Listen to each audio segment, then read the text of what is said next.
चलिए तो हिंदी में क्लास 12 के केमिस्ट्री के अल्काइल हैलाइड यानी कि हेलोजिनेटेड अल्केन को मैं आपके सामने हिंदी में डिस्कस करने वाला हूं, जो बहुत ही इंपॉर्टेंट क्वेश्चन बिहार बोर्ड में आएगा। इस क्वेश्चन को ध्यान में रखकर मैं आपके सामने ये डिस्कस करने जा रहा हूं और उम्मीद करता हूं कि आप सभी को ये बहुत ही मजेदार लगेगा। तो मैं आप सभी को कहूंगा कि फटाफट इन सारे क्वेश्चंस को एक साथ डिस्कस करना शुरू करते हैं।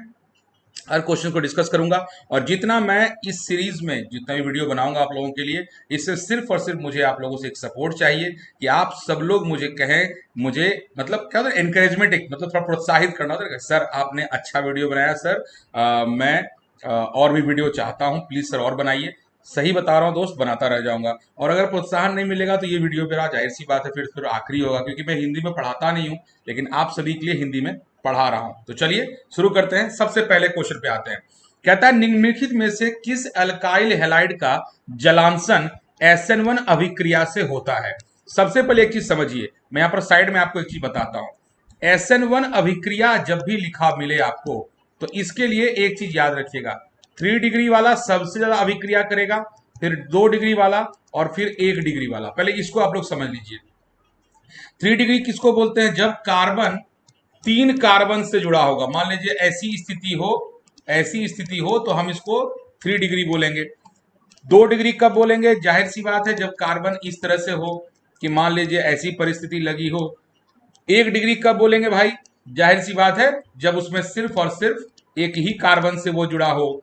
और इसके अलावा भी एक पोजीशन होता है, उसको हम लोग मिथाइल बोलते हैं। यहां पर इस तरह से मिथाइल भी लिखा जाता है, हिंदी में आप इसको इस तरह से लिख सकते हैं, मिथाइल। ठीक है, इसे हम लोग मिथाइल लिख सकते हैं। तो यहां पर इसके लिए अगर देखें तो ये कुछ ऐसा लिखेगा। तो जब भी SN1 की अभिक्रिया आपको दिख जाए, आप एकदम निश्चिंत हो जाइए कि SN1 की अभिक्रिया में 3 डिग्री वाला सबसे ज्यादा शो करेगा।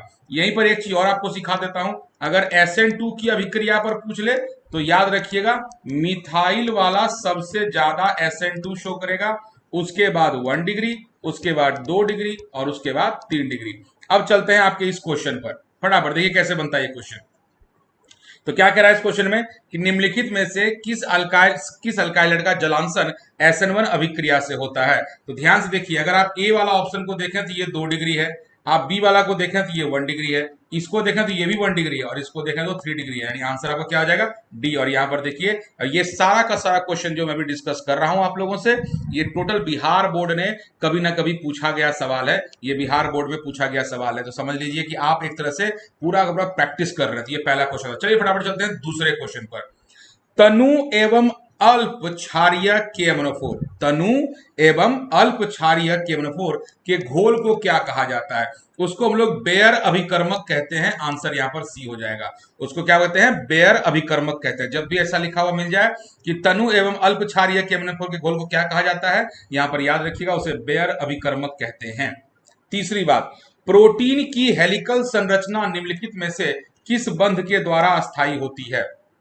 कहता है कि प्रोटीन की जो हेलिकल संरचना है निम्नलिखित में से किस बंध के द्वारा स्थायी होती है। तो हमेशा याद रखिएगा वो हाइड्रोजन बॉन्ड जो होता है उसके द्वारा। कई बच्चों को लगेगा कि सर हाइड्रोजन बॉन्ड तो हमें नहीं पता, तो मैं आपको सिखा देता हूं थोड़ा सा हाइड्रोजन बॉन्ड क्या होता है। देखिए 3 ही ऐसे ऐसे हैं, फ्लोरीन, ऑक्सीजन और नाइट्रोजन, जो हाइड्रोजन बॉन्ड बना सकते हैं और कोई नहीं बनाएगा, पहले तो ये जान लीजिए।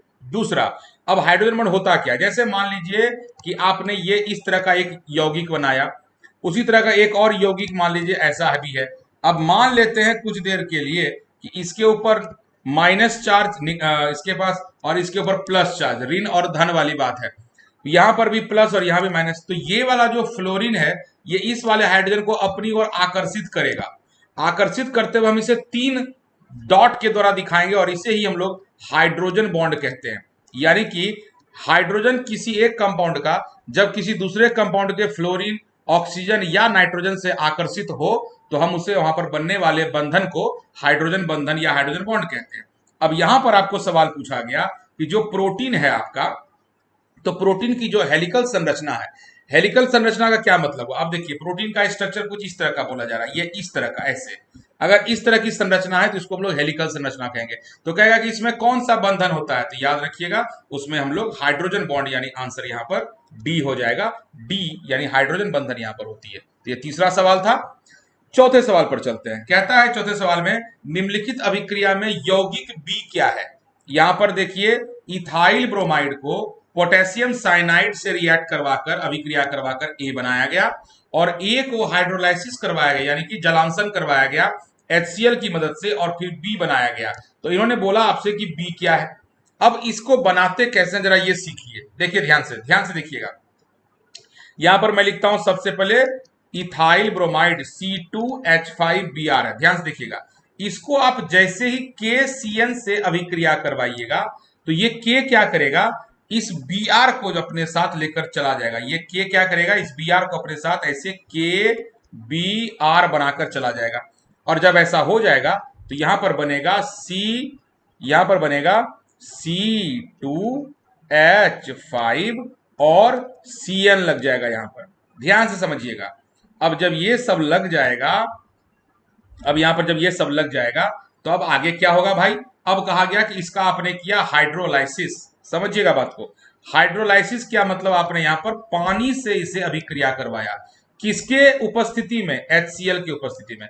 तो आज के बाद एक बात याद रखिएगा, अगर साइनाइड कभी भी मिल जाए और वहां पर अभिक्रिया पानी से करवाई जाए तो यहां पर सीधा सीधा आप क्या कीजिएगा, ऐसे लिखिएगा, C2H5 तो है ही, Cn की जगह यहां पर COOH लिख दीजिएगा, और साथ में अमोनिया बाहर निकल जाएगा। तो ये जो बनता है ये आपका, इसको हम लोग मतलब कॉमन नेम में एसिटिक एसिड, या ऐसे इसको हम लोग प्रोपेनोइक एसिड हम लोग इसको नाम देंगे। एसिटिक नहीं होगा, ये प्रोपेनोइक एसिड हो जाएगा। तो यहां पर जो नाम दिया गया है प्रोपेनोइक अम्ल, देखिए प्रोपेनोइक अम्ल है यहां पर C, और इस तरह से ये बनेगा। अब कई बच्चों के मन में ये सवाल आ सकता है कि सर ये हुआ कैसे। तो आइए मैं थोड़ा सा साइड में आपको बताता हूं कि ये हुआ कैसे।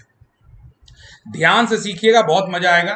कैसे हुआ इस चीज को समझने के लिए थोड़ा सा हम लोग यहां पर अभिक्रिया करके देखते हैं। देखिएगा, ये आपके पास C2H5 बड़ा मजेदार है, देखिएगा, और C ट्रिपल बॉन्ड, साइनाइड ऐसे होता है, C ट्रिपल बॉन्ड होता है।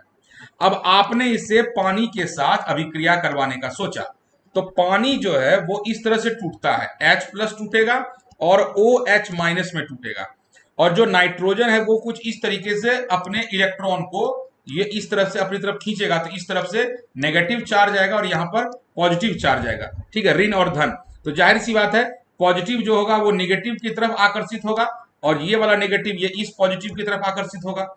अब देखिए यहां पर ऐसा करने से क्या होगा, एकदम सीखिए बढ़िया से।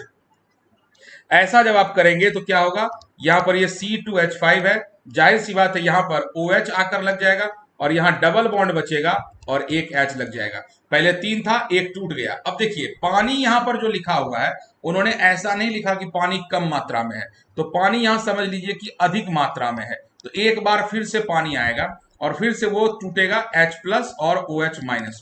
यहां फिर से ये ऐसे यहां पर ब्रेक करेगा, नेगेटिव और यहां पॉजिटिव आएगा, और उसी तरह से फिर से पॉजिटिव वाला नेगेटिव पर जाएगा और नेगेटिव वाला पॉजिटिव। देखिए ये नेगेटिव है OH, तो ये चला जाएगा इसके पास, और ये पॉजिटिव है तो ये यहां पर जाएगा। अब जब ऐसा आप करते हैं तो क्या होता है, फिर से देखिए C2H5C, यहां पर एक OH लग गया, यहां पर एक और OH लग गया, और ऊपर में आपका नाइट्रोजन था उसमें 2 हाइड्रोजन लग गया, NH2 हो गया। मैंने नाइट्रोजन को इस बार ऊपर लिख दिया है, कोई दिक्कत नहीं है। अब देखिए आप एक बार फिर से इसको पानी से उसी तरह अभिक्रिया करवाएंगे, तो जब फिर से आप ऐसा अभिक्रिया करवाइएगा तो H+ OH फिर से टूटेगा, लेकिन इस बार यहां पर कार्बन और नाइट्रोजन टूट जाएगा। नाइट्रोजन पर नेगेटिव और कार्बन पर पॉजिटिव आ जाएगा, और यहां से पूरी तरह से वो टूटेगा। जब ऐसा हो जाएगा तो C2H5C, यहां पर ऊपर मैं OH लिखता हूं, यहां भी OH लिखता हूं, और नीचे भी एक OH लिखूंगा, और साथ में अलग क्या हो गया, यहां से साथ में अलग हो गया अमोनिया NH3, ये अमोनिया अलग हो गया। अब एक बात जानिएगा, आज के बाद कभी भी आपको अगर एक ही कार्बन पर 2 OH ग्रुप या उससे अधिक दिख जाए तो वहां पर वो पानी बन के बाहर निकल जाता है। तो यहां पर ये पानी बनेगा। अब यहां जो ऑक्सीजन के पास नेगेटिव चार्ज आएगा उस हाइड्रोजन के निकलने से, वो यहां पर अपना बॉन्ड भेज देगा, और ऐसा करने पर यहां देखिए क्या होगा, C2H5C डबल बॉन्ड O हो जाएगा, और यहां पर OH हो जाएगा, और पानी तो यहां पर निकल ही चुका है। तो ये जो बना इसको हम लोग क्या बोलते हैं, हम लोग इसको प्रोपानोइक प्रोपानोइक अम्ल इसको बोलते हैं। अब यही चीज बार बार आपको परीक्षा में ऐसे करने नहीं आएगा, ये मैंने आपको सिखाया। अगर परीक्षा में इस तरह से आता तो कोई बात ही नहीं थी। परीक्षा में ऐसा कुछ नहीं आएगा। परीक्षा में क्या आएगा, सीधा सीधा वो परीक्षा में आपसे एक सवाल पूछेंगे, और सवाल क्या होगा कि हाँ भाई बताइए 4 नंबर में कि निम्नलिखित अभिक्रिया में यौगिक बी क्या है। तो आपने सबसे पहले क्या किया कि यहाँ पर C2H5Br को KCl से रिएक्ट किया, तो यहाँ पर आपका C2H5Cl मिला, और फिर आपने उसको पानी से अभिक्रिया करवाया, तो आपका आंसर सी आ गया, प्रोपनोइक अम्ल आपका बनके तैयार हो गया। कैसे बना आपने सीख लिया। चलते हैं 5वें सवाल पर। कहता है अलोन एक बहुलक है, यहां पर किसका, याद रखिएगा एलोन जो है, आलोन एक बहुलक है किसका, तो एक्राइलोनाइट्राइल का। किसका, एक्राइलोनाइट्राइल का बहुलक होता है अलोन। एक्राइलोनाइट्राइल क्या होता है, अब देखिए अगर आप ऐसा लिखते हैं CH2 डबल बॉन्ड CH और फिर CN, इसको हम लोग बोलते हैं एक्राइलोनाइट्राइल। याद रखिएगा इसको हम लोग बोलते हैं एक्राइलोनाइट्राइल। तो अलोन एक बहुलक है किसका, तो एक्राइलोनाइट्राइल का। हालांकि इसे अलोन हिंदी में बोला जाता है, और ऐसे इसको ऑर्लोन भी आप बोल सकते हैं, ORLON ऑर्लोन। तो ओलोन भी कहा जा सकता है। तो ये बहुलक मतलब पॉलीमर, ठीक है, पॉलीमर मोनोमर। तो एक एक्राइल नाइट्रेट चाहिए और ऐसा बहुत सारा चाहिए, तो आपका अलोन बन जाएगा। चलते हैं 6ठे नंबर में। निम्नलिखित में किसका उपयोग निश्चेतक के रूप में होता है। निम्नलिखित में किसका उपयोग, निश्चेतक मतलब जिसको आप बेहोश करते हैं, निश्चेतक मतलब जिसको आप बेहोश कर देते हैं, तो उसके लिए क्लोरोफॉर्म का इस्तेमाल हम लोग करते हैं। यानी आपने पिक्चर समय भी देखा होगा, सुंघा देते हैं और वो मतलब क्लोरोफॉर्म सुंघाने से मर जाता है, तो इसका आंसर ए होगा। ये 6ठा सवाल था। चलिए 7वें पर चलते हैं। कहता है निम्न में से कौन यौगिक प्रशीतक है। यहां पर कहता है कौन यौगिक प्रशीतक, प्रशीतक मतलब ठंडा करने वाला, ठीक है, रेफ्रिजरेंट, ठीक है, तो वो होता है ये आपका CF2Cl2। इसको हम लोग फ्रेयॉन भी बोलते हैं, ठीक है, इसको हम लोग फ्रेयॉन भी बोलते हैं। फ संयुक्त य ओ, फ्रेयॉन हम लोग इसको बोलते हैं, ठीक है, CF2Cl2 क्लोरोफ्लोरोकार्बन। 8वें पर चलते हैं। याद करिएगा ये सब एकदम प्रैक्टिस कर लीजिए। ये वीडियो ही आपका एक तरीके से समझ लीजिए प्रैक्टिस है। 70% बिहार बोर्ड में आएगा। और मैं बार बार बोल रहा हूं कि मैं हिंदी में नहीं पढ़ाता हूं दोस्त, आप लोगों के लिए कर रहा हूं, ताकि मेरे जो जितने भी छोटे भाई बहन हैं ये सब लोग फेल ना करें, इन लोगों को कभी दिक्कत ना हो। जहां तक हो सके एक केमिस्ट्री में आपकी मदद कर रहा हूं। अगर आप लोग सपोर्ट कीजिएगा तो यकीन मानिए आगे भी आप लोग को सपोर्ट करता रहूंगा। क्लोरोफॉर्म को सांद्र NaOH, क्लोरोफॉर्म को सांद्र NaOH से गर्म किया जाता है, तो निम्न में से क्या प्राप्त होता है, ऐसा सवाल पूछा गया। क्या कहता है क्लोरोफॉर्म को जब सांद्र NaOH, सवाल समझिएगा, यहां पर सवाल क्लोरोफॉर्म का फॉर्मूला होता है CHCl3, और कह रहा है कि इसको अगर मैंने NaOH से अभिक्रिया करवाया, सांद्र NaOH से अभिक्रिया करवाया यानी गर्म किया, तो हमें क्या मिलेगा। याद रखिएगा ऐसी प्रक्रिया में हमें सोडियम फॉर्मेट मिलता है, यानी HCOO हमें मिलकर तैयार हो जाएगा। ये क्लोरोफॉर्म के साथ अभिक्रिया अगर ऐसे करते हैं तो, ठीक है, इनमें से क्या प्राप्त होगा, तो अभिक्रिया में हमें सोडियम फॉर्मेट हमें मिलेगा। आगे बढ़ते हैं। SN1 अभिक्रिया के लिए निम्नलिखित अल्काइल हैलाइड की अभिक्रियाशीलता का क्रम क्या है। अभी अभी मैंने आपको बताया था SN1 के लिए 3 डिग्री, 2 डिग्री, 1 डिग्री होता है। इसके अलावा एक और चीज देखिएगा, एक चीज यहां पर देखिए, आप ध्यान से अगर देखें तो RF, RCl, RBr, RI ऐसे लिखा हुआ। R क्या है, अल्काइल ग्रुप है। R यहाँ क्या है, अल्काइल ग्रुप है। अल्काइल मतलब मिथाइल, इथाइल, प्रोपाइल, ब्यूटाइल ये है। और फ्लोरीन, क्लोरीन, ब्रोमीन, आयोडीन। तो याद रखिएगा जितना बड़ा हैलोजन होगा उतना जल्दी वो आपका बंधन तोड़ के भागेगा। तो जो सबसे जल्दी बंधन तोड़ के भागेगा वही सबसे ज्यादा अभिक्रियाशीलता वहां पर दिखाएगा। तो आयोडीन सबसे जल्दी भागेगा, उससे कम ब्रोमीन, उससे कम क्लोरीन और सबसे कम फ्लोरीन, यानी यहां पर आंसर डी हो जाएगा। तो याद रखिएगा कोई बोलेगा छोड़कर भागने की जो टेंडेंसी होती है यानी कि स्वभाव होता है वो किसकी सबसे अधिक होती है हेलोजन में, तो कहिएगा आयोडीन की, क्योंकि वो सबसे बड़ा है, बड़ी जल्दी भाग जाता है। चलते हैं 10वें सवाल पर। कहता है C6H5MgBr, ये है, इसका नाम है फिनाइल मैग्नीशियम ब्रोमाइड, ठीक है, इसे ग्रिगनार्ड रिएजेंट भी बोलते हैं। याद रखिए कभी भी अगर आपको कोई भी अल्काइल ग्रुप या एराइल ग्रुप कुछ भी हो R और साथ में Mg और Br लिखा हो, इसे हम लोग ग्रिगनार्ड, इसे हम लोग ग्रिगनार्ड, ग्रिगनार्ड रीएजेंट, रीएजेंट कहते हैं, ठीक है। तो यहां पर ग्रिगनार्ड एजेंट का निम्न के साथ क्रियाशीलता सही क्रम में क्या होगा। ध्यान से देखिए क्या क्या यहां पर दिया गया है। क्रियाशीलता में पहला दिया गया है आपको, देखिए C6H5। यहां पर एक चीज याद रखिएगा, ये सिंगल बॉन्ड है, ये डबल बॉन्ड नहीं है, ये गलत है, यहां पर ये सिंगल बॉन्ड, ठीक है। ये मतलब इसको आपको बेंजोफिनॉन है ये, ठीक है, और फिर इसके साथ ये अल्डिहाइड है, और फिर इसके साथ ये आपका कीटोन है। अब समझिएगा बात को, किसके साथ अभिक्रिया होगी। एक छोटी सी चीज आपको सिखाता हूं, याद रखिएगा आप लोग। अगर कभी भी अभिक्रिया के आधार पर अल्डिहाइड और कीटोन की बात करें तो हमेशा याद रखिएगा फॉर्मल डिहाइड, सबसे ज्यादा अभिक्रिया शो करता है, इसको हम लोग क्या बोलते हैं, फॉर्मल डिहाइड सबसे ज्यादा अभिक्रिया शो करेगा। उसके बाद कौन शो करेगा, कोई भी दूसरा अल्डिहाइड, आर लगा देता हूं, कोई भी दूसरा अल्डिहाइड जो है, एल्डिहाइड, कोई भी दूसरा एल्डिहाइड ये अभिक्रिया शो करेगा। और उसके बाद तीसरा जो है, जो सबसे कम शो करेगा, वो करेगा आपका ketone, R C double bond O R, यानी कि कीटोन जो है वो सबसे कम अभिक्रिया यहां पर दिखाएगा। अब सवाल में ध्यान से देखिए, नंबर 1 और नंबर 3 जो है ये कीटोन है, जबकि नंबर 2 आपका अल्डिहाइड है, यानी सबसे ज्यादा अभिक्रिया अल्डिहाइड शो करेगा। अब किस ऑप्शन में दो सबसे ज्यादा शो कर रहा है, वो है सिर्फ और सिर्फ सी, यानी आंसर सी हो जाएगा। तो सबसे ज्यादा अभिक्रिया दूसरा यानी कि एसिटल्डिहाइड शो करेगा, फिर तीसरा यानी कि कीटोन शो करेगा, और चौथा भी कीटोन है सिंगल बॉन्ड वाला। तो ये है 10वां। आगे बढ़ते हैं 11वें नंबर सवाल पर। कहता है ब्यूट वन आइन, ध्यान देखिएगा, ब्यूट वन आइन उसे HgSO4 मतलब मर्क्यूरिक सल्फेट की उपस्थिति में 20% सल्फ्यूरिक एसिड के साथ अभिक्रिया कर निम्नलिखित में से क्या देता है। चलिए हम लोग जरा इस अभिक्रिया को करके देखते हैं। ब्यूट वन आइन है, ब्यूट वन आइन का फॉर्मूला क्या होगा, CH3 CH2 C triple bond H। आप लोग को याद होगा, मैंने 2 दिन पहले जो एक वीडियो बनाया था हिंदी का, उसमें मैंने कहा था जब तक नाम लिखना नहीं सीखिएगा आप ऑर्गेनिक में कुछ नहीं कर पाइएगा। अब यहां पर ये क्या कह रहा है, इसे पानी से अभिक्रिया करवाएगा, लेकिन साथ में क्या रखेगा, साथ में रखेगा HgSO4, ये 1% रहता है, हालांकि सवाल में नहीं दिया है पर रहता है, और 20% H2SO4, हालांकि 40% रहता है, इन्होंने 20% दिया है। अब यहां पर पानी आपने रखा, तो ये पानी आपका कैसे टूटेगा, H प्लस और OH माइनस में टूटेगा, याद रखिएगा। अब ये अभिक्रिया यहां से इलेक्ट्रॉन, ये जो मैंने इसे तीर चलाया, इसका मतलब ये इलेक्ट्रॉन उठ के इधर चला गया, जिधर जाता है उधर नेगेटिव हो जाता है, जिधर से जाता है मतलब जिसको नुकसान होता है वहां पॉजिटिव।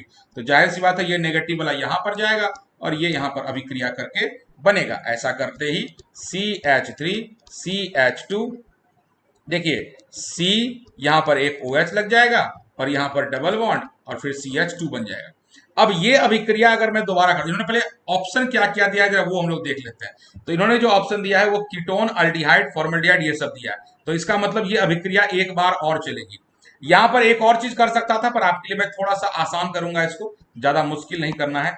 H2O को फिर से करवाएंगे, फिर से वो पानी से टूटेगा और टूटेगा, फिर से वैसे ही अभिक्रिया इधर होगी माइनस और प्लस में, फिर से ये आपका प्लस वाला जो है यहां पर चला जाएगा और ये माइनस वाला जो है इस प्लस के पास चला जाएगा। ऐसा जैसे ही होगा, देखिए क्या होगा, CH3 CH2, ध्यान से देखिएगा, C यहां पर OH लग जाएगा, एक और OH लग जाएगा, और ये CH3 को मैं नीचे लिख देता हूं। अभी थोड़ी देर पहले मैंने आपको सिखाया था कि अगर एक ही कार्बन पर 2 OH मौजूद हो तो यहां से ये पानी बनकर बाहर निकल जाता है, और इस पर जो नेगेटिव चार्ज आएगा वो नीचे की तरफ चला आता है। यहां से ये पानी बनकर बाहर निकला, और जैसे बाहर निकला तो देखिए क्या हुआ, CH3 CH2 और यहाँ पर C डबल बॉन्ड O और ये CH3 बनकर यहाँ तैयार हो गया। और इस तरह से आपका ये जो बना ये कीटोन बन गया, इसे हम लोग कहते हैं 2 ब्यूटानोन। आप समझ रहे हैं कैसे अभिक्रिया हुई, याद इसको लिख लीजिएगा, ये बहुत इंपॉर्टेंट है। जितना भी ऑब्जेक्टिव क्वेश्चन है हमेशा याद रखिएगा, वस्तुनिष्ठ प्रश्न का मतलब ये नहीं होता है कि उसमें कुछ करना नहीं होता है, करने के लिए बहुत कुछ है। मैं आपको सिखाने के लिए हिंदी में पढ़ा रहा हूं, उम्मीद करता हूं आप लोग बहुत मन लगाकर पढ़ेंगे। इसका आंसर देखिए ए होगा, यहाँ पर ए इज द करेक्ट आंसर। चलते हैं 12 नंबर पे। कहता है निम्न में से कौन हेलोफॉर्म प्रतिक्रिया नहीं देता है, कौन हेलोफॉर्म से प्रतिक्रिया, सवाल होना चाहिए कौन हेलोफॉर्म, या ये कि कौन हेलोफॉर्म रिएक्शन नहीं शो करता है, ये सही है, हेलोफॉर्म रिएक्शन शो नहीं करता है, याद रखिए कौन शो नहीं करता है। यहां पर आपको बता देता हूं, ऐसा कोई भी, ध्यान से सुनिएगा, ऐसा कोई भी जिसके पास CH3 C double bond O है वो कोई भी हेलोफॉर्म अभिक्रिया शो करेगा। अब यहां पर ध्यान से अगर 12 नंबर सवाल में देखिए तो CH3 CHO का एक फॉर्मूला ऐसे लिखते हैं, CH3 C double bond OH, यानी ये तो शो करेगा, पक्का शो करेगा। यहां भी देखिए CH3 CO है, ये भी शो करेगा।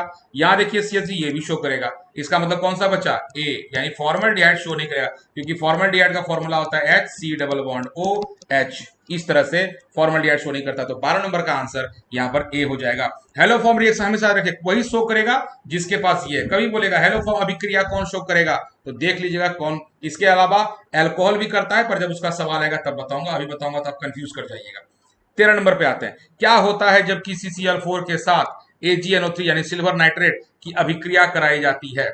कहता है जब कार्बन टेट्राक्लोराइड को AgNO3 के साथ हम लोग अभिक्रिया कराते हैं तो क्या होता है? NO2 गैस निकलती है? नहीं। श्वेत अवक्षेप प्राप्त होता है, यानी कि व्हाइट पीपीटी बनता है? नहीं, ऐसा कुछ नहीं होता है। AgNO3 में CCl4 घुल जाता है? नहीं, ऐसा भी नहीं होता है। यहां पर ऐसा कुछ नहीं होता है। इसका आंसर डी होगा। इसमें ऐसा कुछ भी नहीं होता है। इसका आंसर डी होगा। ये रिएक्शन ऐसा कुछ भी शो नहीं करता है। चलते हैं 14 नंबर पे। कहता है क्लोरोफॉर्म को जिंक तथा पानी से अवकृत करने से क्या बनता है? ध्यान से चलिए सवाल पढ़ते हैं। क्लोरोफॉर्म का फॉर्मूला होता है CHCl3 और कहता है इसे अगर हम लोग जिंक और पानी से अगर अवकृत करवाते हैं तो हमें क्या मिलेगा? याद रखिएगा, अगर हम लोग ऐसा कुछ करते हैं कि क्लोरोफॉर्म को जिंक और पानी से मिलाते हैं तो ये हमें मीथेन दे सकता है। यहां पर हमें मीथेन मिलने की संभावना भी होती है। तो याद रखिएगा यहां पर आपको मीथेन मिलेगा। आगे बढ़ते हैं 15 नंबर में। इथाइल क्लोराइड को AgCN के साथ गर्म करने से क्या प्राप्त होता है? आइए देखते हैं, रिएक्शन लिखते हैं। इथाइल क्लोराइड C2H5Cl है और इसे आप अभिक्रिया करवा रहे हैं AgCN से।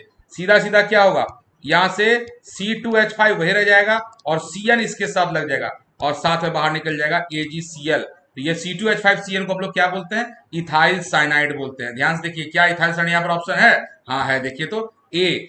अब यहां पर इन्होंने कहा कि भाई यहां तो इथाइल साइनाइड की जगह यहां पर इथाइल आइसोसाइनाइड आंसर है। अब यहां पर एक नई चीज आपको सिखाता हूं। यही वजह है कि ये चीज सिखाने के लिए मैंने आपको ये वाला रिएक्शन बताया। अब ये रिएक्शन नॉर्मली हर बच्चा करेगा, ये रिएक्शन नॉर्मली हर बच्चा करेगा, पर ये हो जाएगा गलत। क्यों गलत होगा? अब यहां पे एक चीज सिखाता हूं, ध्यान दीजिएगा। C2H5Cl बहुत कमाल का रिएक्शन है, देखिएगा। और इसे मैं दो तरह से अभिक्रिया करवाता हूं। एक अभिक्रिया करवाता हूं KCN के साथ और एक अभिक्रिया करवाता हूं AgCN के साथ। हमेशा याद रखिएगा, जब आप KCN से इसकी अभिक्रिया करवाएंगे तो यहां सीधा सीधा साइनाइड लगेगा, तो कंपाउंड आपका बनेगा C2H5Cl। लेकिन जब आप सिल्वर साइनाइड से करवाइएगा तो यहां पर जो कंपाउंड आपको प्रोडक्ट देगा दैट इज C2H5NC, यानी कि यहां पर आइसोसाइनाइड बनेगा। यहां पर बनेगा एथाइल साइनाइड, ठीक है, एथाइल साइनाइड। लेकिन कब बना? जब पोटेशियम साइनाइड था। और यहां AgNC बनेगा इथाइल आइसोसाइनाइड बनेगा।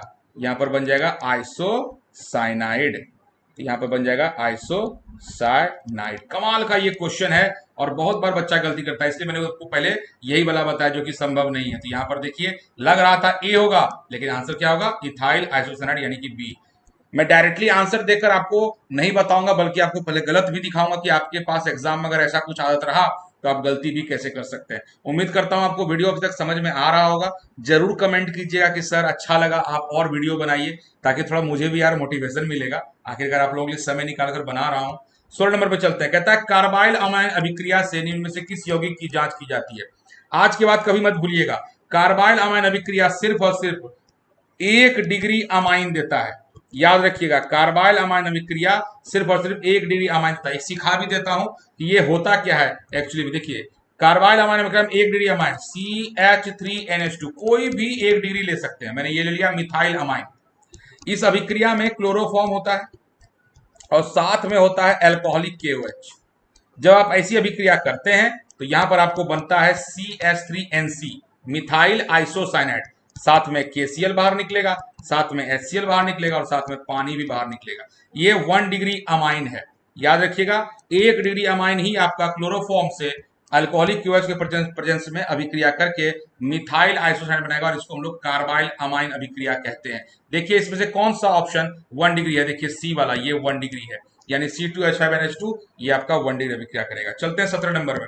कहता है निम्न में से कौन आयोडीन तथा NaOH के साथ अभिक्रिया कर पीला अवक्षेप यानी कि येलो पीपीटी देता है? ध्यान से सुनिएगा, यहां पर लिखा हुआ I2 और NaOH। एक बात पहले अपने दिमाग में डाल लीजिए, अगर रिएक्शन में लिखा हुआ है I2 और NaOH, आप एकदम समझ जाइएगा कि 99% यानी 99% चांस है कि वो जो अभिक्रिया है ना, वो हेलोफॉर्म अभिक्रिया है। वो कौन सी अभिक्रिया है? हेलो फॉर्म अभिक्रिया है। और अभी मैंने आपको बताया था हेलो फॉर्म अभिक्रिया कौन शो करता है? जिसके पास CH3 C double bond O मौजूद होता है। जिसके पास CH3 C double bond O मौजूद होगा वही ये अभिक्रिया कर सकता है, दूसरा कोई ये वाला अभिक्रिया नहीं करेगा। तो अब यहां पर देखिए किसके पास CH3 C double bond O है। सबसे पहले देखिए एसिटोफिनॉन, बेंजोफिनॉन, मिथाइल एस्टेट और प्रोपेनॉल। अगर ध्यान से आपको स्ट्रक्चर पता हो तो इसका आंसर ए होगा, एसिटोफिनॉल। क्यों भाई? तो एसिटोफिनॉल का स्ट्रक्चर कैसा होता है मैं आपको लिख के दिखाता हूं। देखिए एसिटोफिनॉल का स्ट्रक्चर होता है कुछ इस तरह का, C double bond O CH3। ध्यान से देखिए, क्या यहाँ पर CH3 CO ग्रुप है? हाँ है, एकदम ये इसके साथ रिएक्शन शो करेगा। ये हेलो, ये आपको अल्डिहाइड कीटोन चैप्टर जो है वो उसमें काम आएगा, यहाँ भी काम आ रहा है। 18 नंबर पे चलते हैं। कहता है निम्न में SN1 क्रियाविधि का पालन कौन करेगा? अभी मैंने आपको बताया कौन करेगा, 3 डिग्री, 2 डिग्री, 1 डिग्री। इसके अलावा एक और चीज होता है बेंजाइल। बेंजाइल किसको बोलते हैं? अगर बेंजाइल आपका इस तरह का होता है, ये देखिए, अगर ऐसा लिखा हो CH2 प्लस, तो मतलब ये 3 डिग्री, मतलब उसी के इक्विवेलेंट में ये रिएक्शन शो करता है SN1 का। तो यहाँ पर बेंजाइल क्लोराइड जो है ये आपका होगा, तो डी इसका आंसर होगा। ये SN1 की अभिक्रिया है। कहता है SN2 क्रियाविधि के लिए अभिक्रिया सक्रियता का क्रम क्या है? आपको याद होगा मैंने आपको बोला था अभी कुछ देर पहले कि कोई भी हेलोजन की जो सक्रियता है वो इस बात पर निर्भर करती है कि उसमें सबसे बड़ा कौन है। जो बड़ा होगा वही सबसे पहले छूटेगा। तो सबसे बड़ा आयोडीन होता है, उससे कम ब्रोमीन, उससे कम क्लोरीन, उससे कम फ्लोरीन, यानी RI, RBr, RCl, RF। तो सबसे ज्यादा यहाँ पर बी होगा। चलिए आज के सेशन के आखिरी सवाल में चलते हैं, प्रश्न संख्या 20 पर। कहता है अल्कोहलिक KOH के प्रति सर्वाधिक क्रियाशील यौगिक कौन है? कहता है अल्कोहलिक KOH के प्रति सर्वाधिक क्रियाशील यौगिक कौन है? याद रखिएगा अल्कोहलिक KOH जो होता है वो उसका एक काम होता है कि वो चीजों को निकालता है, एलिमिनेट करता है, बाहर निकालता है। अब इसमें सबसे ज्यादा कौन कर पाएगा? जहां पर कि ये समझ लीजिए कि -I, मतलब जो ज्यादा इलेक्ट्रॉन को खींचने वाला, अपनी ओर आकर्षित करने वाला मौजूद हो, वो। यहां पर सभी में सबसे ज्यादा डी में ऐसी संभावना है क्योंकि यहां पर एक C डबल बॉन्ड O मौजूद है। अगर मैं डी वाले स्ट्रक्चर को लिखूं तो कुछ ऐसा आएगा, देखिए CH3 C double bond O CH2 CH2 और Br। तो यहाँ पर ये इस C डबल बॉन्ड O की वजह से ये अभिक्रिया बहुत आसानी से हो जाएगी, वो और कमजोर कर देगा। मतलब इसको आप ऐसे समझिए कि अगर मान लीजिए आपके पास 1 लाख रुपया है, कुछ गुंडों ने आपको घेर लिया, अब वो आपका पैसा छीनना चाहता है। तो आपके पास दो तरह का दोस्त है, पहला एक ऐसा दोस्त जो गुंडे की मदद करे, और दूसरा एक ऐसा दोस्त जो गुंडे को पीटे। तो जाहिर सी बात है अगर कोई गुंडे को मदद करेगा तो वो आपका पैसा जल्दी छीन के भागेगा। यहाँ पर C डबल बॉन्ड O जो है डी ऑप्शन में, वो वही है, वो मदद कर रहा है गुंडे को कि जल्दी से तुम लेके जाओ। ये था आपका 20 ऑब्जेक्टिव। उम्मीद करता हूं आपको समझ में आया होगा। ऐसे ढेर सारे ऑब्जेक्टिव्स हैं। अगर आप, जैसा मैंने कहा, मेरी भी सपोर्ट करो यार, क्योंकि वीडियो को लाइक करो, अगर शेयर कर सकते हो तो जरूर करो, और मुझे भी थोड़ा कमेंट करके बताइए कि आपको कैसा लगा। ये मैंने बनाया, मैं आप लोगों के लिए हिंदी में पढ़ा रहा हूँ, जैसा मैंने कहा मैं पढ़ाता हूँ नहीं, बट फिर भी आप लोगों के लिए कर रहा हूँ। उम्मीद करता हूँ आपको पसंद आया होगा। कोई दिक्कत हो, कुछ परेशानी हो तो जरूर कमेंट कीजिएगा, अगले वीडियो में उसको सुधार करके आपको बताया जाएगा। उम्मीद करता हूँ आप लोग मन लगाकर पढ़ेंगे, अच्छा रिजल्ट कीजिए, माँ बाप का नाम रोशन कीजिए। माँ बाप के लिए ही सब कुछ करते हैं, अपने माता पिता का सेवा कीजिए, स्वस्थ रहिए, लोगों को अच्छा रखिए, खुश रखिए। आपका दिन शुभ हो, मंगलमय हो।